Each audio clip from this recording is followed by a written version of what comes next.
राजनपुर एक बहुत ही खूबसूरत गांव था, जहां एक छोटे से घर में रघुवीर, उसकी पत्नी राधा और उनका बेटा सोनू रहते थे। तीनों अपनी जिंदगी बहुत ही खुशहाल तरीके से बिता रहे थे। रघुवीर के पास एक छोटी सी किराने की दुकान थी, जहां से वो कमा के अपना घर चलाता था। लोग उसके पास घर का राशन पानी लेने आते थे और उसी से रघुवीर अपने घर का खर्च चलाता था। रघुवीर के पास 2 गायें थी। उन दोनों गायों की देखभाल उसकी पत्नी राधा करती थी। वो हर रोज जंगल जाती और उनके लिए चारा इकट्ठा करके लाती थी। एक दिन जब राधा हमेशा की तरह जंगल में अपनी गायों के लिए चारा लेने जा रही थी, तो उसने दूर से देखा कि एक औरत जिसने लाल रंग की साड़ी पहन रखी थी, पेड़ के नीचे बैठी है। राधा उसके पास जाकर खड़ी होती है और उससे पूछती है, अगर आप नाराज ना हो तो मैं आपसे एक बात पूछ सकती हूँ? आप इस पेड़ के नीचे क्यों बैठी हैं? इतने घने जंगल में आप अकेले इस पेड़ के नीचे क्या कर रही हैं? क्या आप मुझे बता सकती हैं? राधा की बात सुनकर वो औरत उससे कहती है, मेरी भी जिंदगी तुम्हारे लोगों की तरह बहुत खुशहाल थी। मेरी अभी अभी शादी हुई थी, लेकिन शादी के 2 से 3 महीनों बाद मेरे पति ने जायदाद के लालच में मेरे माता पिता की हत्या कर दी। उन्होंने मुझे घर से बाहर निकाल दिया। मैं पुलिस के पास गई, लेकिन उन्होंने भी पैसे लेकर मेरे पति का साथ दे दिया। मैं न्याय के लिए दर दर भटकी, पर किसी ने मेरी बात नहीं सुनी। अब इस दुनिया में मेरा कोई नहीं बचा। जब मैंने तुम्हें देखा तो मुझे लगा तुम बहुत नेक और भली औरत हो। क्या तुम मुझे अपने घर में रहने के लिए जगह दे सकती हो? बस इतना सहारा मिल जाए तो शायद मेरा जीवन फिर से संवर जाए। उस औरत की बात सुनकर राधा सोचने लगती है, ये क्या? मुझे लगता है कि ये औरत बेचारी बहुत दुखी है। इंसान होने के नाते मेरा फर्ज बनता है कि मैं इसकी मदद करूं। लगता है इसके साथ बहुत बड़ा अन्याय हुआ है। खैर, मैं इसे अपने घर ले जाती हूँ। ये हमारे साथ ही रहेगी और घर के कामों में मेरा हाथ बटा दिया करेगी। हमारी जिंदगी में थोड़ी और रौनक आ जाएगी। इतनी बात समझकर राधा उस औरत से कहती है, कोई बात नहीं, आप जितने दिन तक चाहे हमारे घर रह सकती हैं। वैसे भी अगर आप हमारे साथ हमारे घर में रहेंगी तो हमारे घर की रौनक और बढ़ जाएगी। हमारे घर में सिर्फ मेरा बेटा और मेरे पति रहते हैं। आप जितने दिन तक चाहो हमारे साथ हमारे घर रह सकती हो। वो औरत राधा की बात सुनती है और राधा से कहती है, धन्यवाद। मुझे पता था कि आप मुझे अपने घर में रहने देंगी। आप जैसे नेकदिल इंसान इस दुनिया में बहुत कम होते हैं। राधा उस औरत को जंगल से लेकर खुशी खुशी अपने घर की ओर निकल पड़ी। लेकिन राधा को यह बिल्कुल पता नहीं था कि ये खुशियां जल्द ही उससे छिन जाएंगी। जिस औरत को वो अपनी खुशियों का साथी समझ बैठी थी, वही उनकी खुशियां उनसे छीन ले जाएगी। जैसे ही राधा उस औरत को लेकर अपने गांव राजनपुर में पहुंचती है, तभी तेज बारिश शुरू हो जाती है और आसमान में बिजली चमकने लगती है। बरसात की बूंदों के साथ पूरे माहौल में एक अजीब सी सरसराहट फैल जाती है, जैसे कोई अनहोनी होने वाली हो। तेज बारिश होने की वजह से राधा उस औरत को जल्दी से लेकर अपने घर पहुंचती है। घर पहुंचकर वे दोनों बैठ जाती हैं। तभी वो औरत राधा से कहती है, आप लोगों का घर तो बहुत खूबसूरत है। आज तुम ऐसा करो, तुम आज आराम करो। आज का नाश्ता और खाना मैं ही बनाती हूँ। तभी वो औरत उठती है और रसोई की ओर खाना बनाने के लिए चली जाती है। कुछ ही देर बाद रघुवीर भी अपनी दुकान बंद करके घर आता है। वो आकर राधा के पास बैठ जाता है और राधा से पूछता है, राधा, ये औरत कौन है जो रसोई में खाना बना रही है? इससे पहले मैंने इस औरत को गांव में कभी नहीं देखा। रघुवीर की बात सुनकर राधा उससे कहती है, अरे सुनो रघुवीर, सुबह सुबह जब मैं जंगल में गायों के लिए चारा काटने जा रही थी, तो जैसे ही मैं जंगल के अंदर पहुंची, मैंने देखा कि ये औरत एक पेड़ के नीचे बैठी थी। मैं उसके पास जाकर पूछी तो उसने बताया कि उसके पति ने जमीन जायदाद के लिए उसके माँ बाप को मार डाला और अब उस बेचारी का इस दुनिया में कोई नहीं बचा।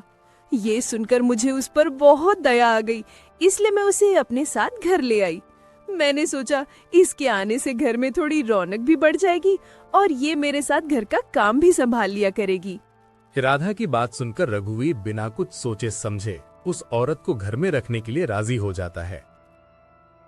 अगली सुबह जब रघुवीर अपनी दुकान पर जा रहा था, रास्ते में एक साधु ने उसे आवाज दी। ए बच्चा, इधर आओ, मेरी बात सुनो। साधु की आवाज सुनकर वो रघुवीर रुक गया और साधु के पास जाकर खड़ा हो गया। रघुवीर जैसे ही साधु के पास जाकर खड़ा हुआ, तभी साधु उससे कहने लगा, ए बच्चे, सुन, तेरी जिंदगी अब एक बड़ा इम्तिहान लेगी। तेरी राह में कई रुकावटें आएंगी जिनका सामना तुझे अकेले ही करना होगा। तेरे घर पर एक बड़ी अनहोनी घटने वाली है। समय आने पर तुझे सब सच का पता चल जाएगा। साधु की बात सुनकर रघुवीर उससे पूछता है, साधु बाबा, आप क्या कहना चाहते हैं? मैं आपकी बात पूरी तरह समझ नहीं पाया। बेटा, वक्त आने पर तुम्हें सब कुछ पता चल जाएगा। अभी तुम वक्त का इंतजार करो। समय के साथ तुम्हें सब चीजों का बिल्कुल पता लग जाएगा। अब तुम जिस काम पर जा रहे हो उस काम पर चला जाओ।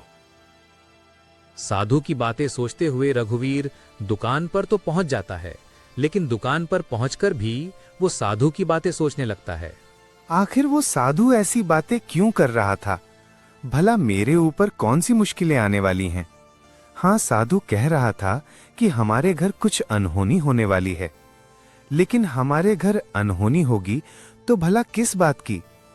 चलो खैर, साधु की भी बात ही क्या, कुछ नहीं होगा, जो होगा देखा जाएगा। हाँ, अब मैं अपना काम कर लूं। साधु की बातों को मजाक में टालते हुए रघुवीर अपने काम में व्यस्त हो जाता है, लेकिन रघुवीर को जरा भी पता नहीं था कि साधु की बातें उसे किस बात का इशारा कर रही थीं। रात को जब रघुवीर अपनी दुकान बंद करके घर की ओर आ रहा था, तो रास्ते में उसने देखा कि उसका बेटा सोनू उस पुराने कुएं के पास बैठा हुआ है और किसी से बात कर रहा है, जबकि वहां कोई भी नहीं था। रघुवीर सोनू के पास जाता है और उससे जाकर कहता है, अरे सोनू, तुम इतनी रात को इस पुराने कुएं के पास क्या कर रहे हो? और ये तुमने गुड़िया किसकी पकड़ी हुई है? आखिर तुम यहाँ अकेले बैठे किससे बात कर रहे थे? रघुवीर की बात सुनकर सोनू उससे कहता है, पापा, जो आंटी हमारे घर आई है ना, मैं उन्हीं के साथ इस कुएं पर आया था। उन्होंने कहा था, सोनू बेटा आ जाओ, मैं तुम्हें बाहर शहर दिखाने ले चलती हूँ, और उन्होंने ही ये वाली गुड़िया मुझे दी है। आपके आने से पहले मैं उन्हीं के साथ बात कर रहा था, लेकिन जैसे ही आप आए, पता नहीं वो अचानक कहाँ गायब हो गई। मेरे ख्याल में शायद वो घर चली गई होंगी। चलिए पापा, हम भी घर चलते हैं। सोनू की बातें सुनकर रघुवीर सोनू को लेकर घर की ओर निकल पड़ता है। कुछ ही देर में वो दोनों अपने घर पहुंचते हैं। घर पहुंचकर वो सब मिलकर बैठते हैं और पेट भर खाना खाते हैं। खाना खाने के बाद वो सब लोग अपने घर के आंगन में सो जाते हैं।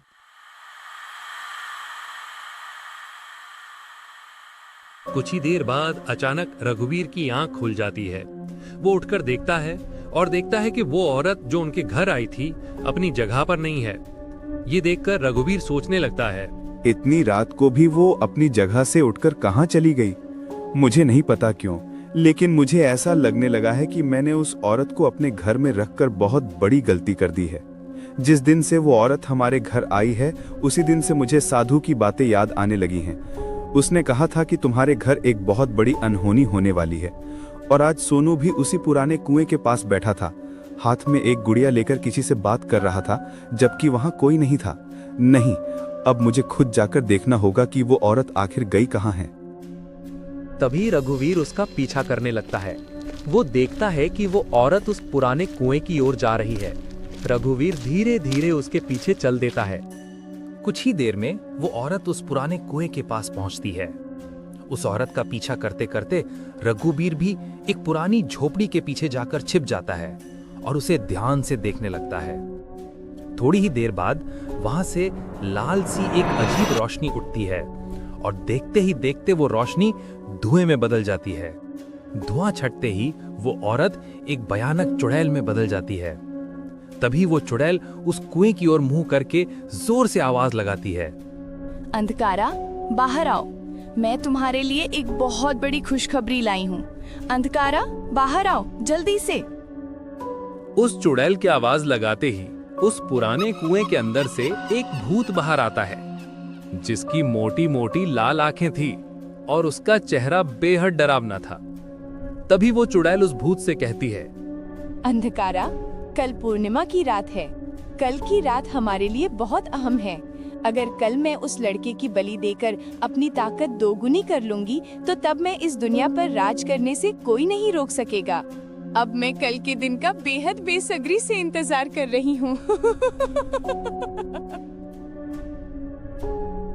झोपड़ी के पास छिपा हुआ रघुवीर उनकी सारी बातें सुन लेता है और बहुत ज्यादा डर जाता है। अगली सुबह होते ही रघुवीर भागा भागा साधु के पास जाता है और साधु के पास पहुंचकर वो साधु से कहता है, साधु, आपकी बात सच हो गई। उस दिन जब मैं आपके रास्ते से गुजर रहा था तो आपने मुझे बुलाकर कहा था कि तुम्हारे घर कुछ अनहोनी होने वाली है और समय आने पर तुम्हें सब बातों का पता लग जाएगा। कुछ दिनों पहले हमारे घर एक औरत आई थी। वो हमारे घर में कई दिनों से रह रही थी। रात को जब अचानक मेरी आंख खुली तो देखा कि वो अपने बिस्तर पर नहीं है। जब मैं बाहर निकला तो देखा कि वो हमारे पुराने कुएं की ओर जा रही थी। मैं धीरे धीरे उसका पीछा करते हुए उस पुराने कुएं तक पहुंचा।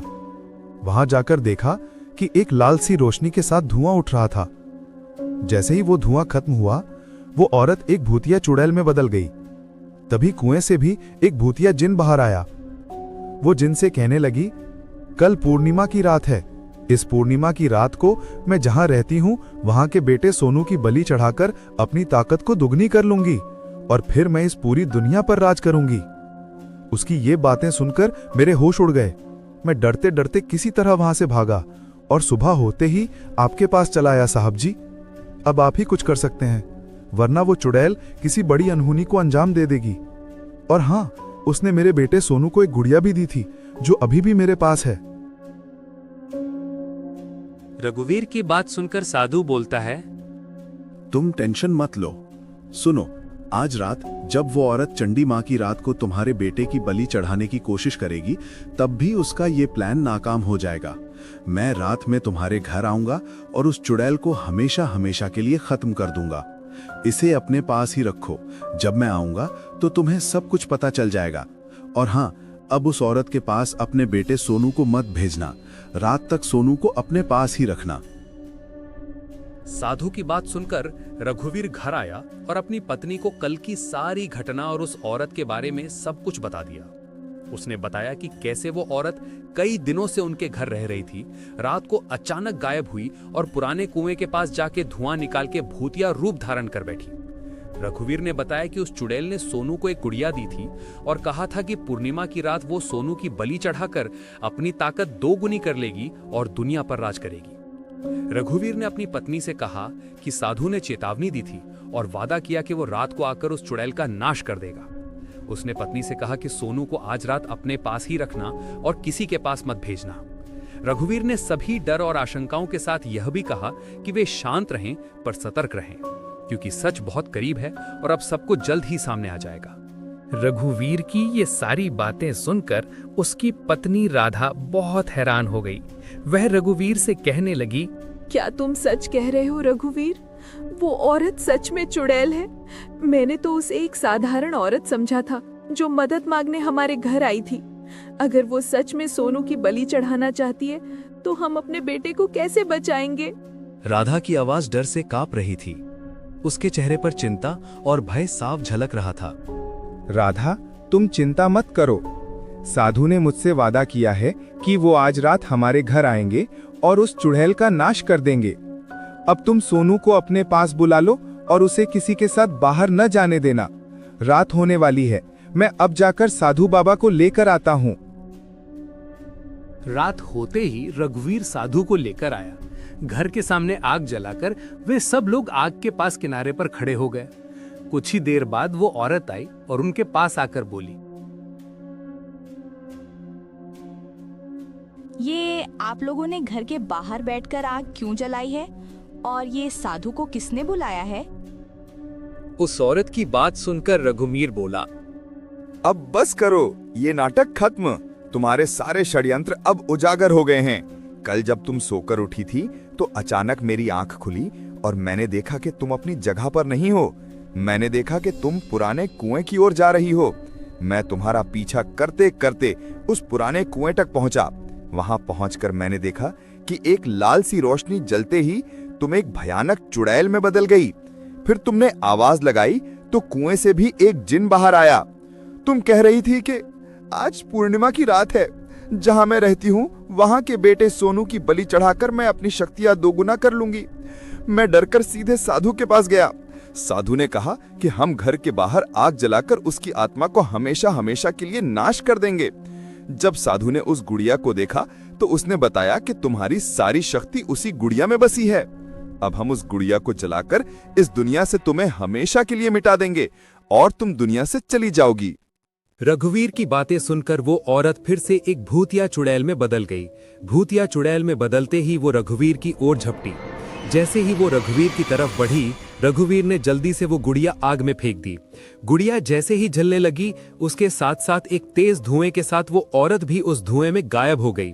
ये देखकर सब बहुत खुश हो गए, क्योंकि वो चुड़ैल मर चुकी थी और उनके बेटे सोनू की जान बच गई थी। उनकी जिंदगी में फिर से खुशियां लौट आई थी।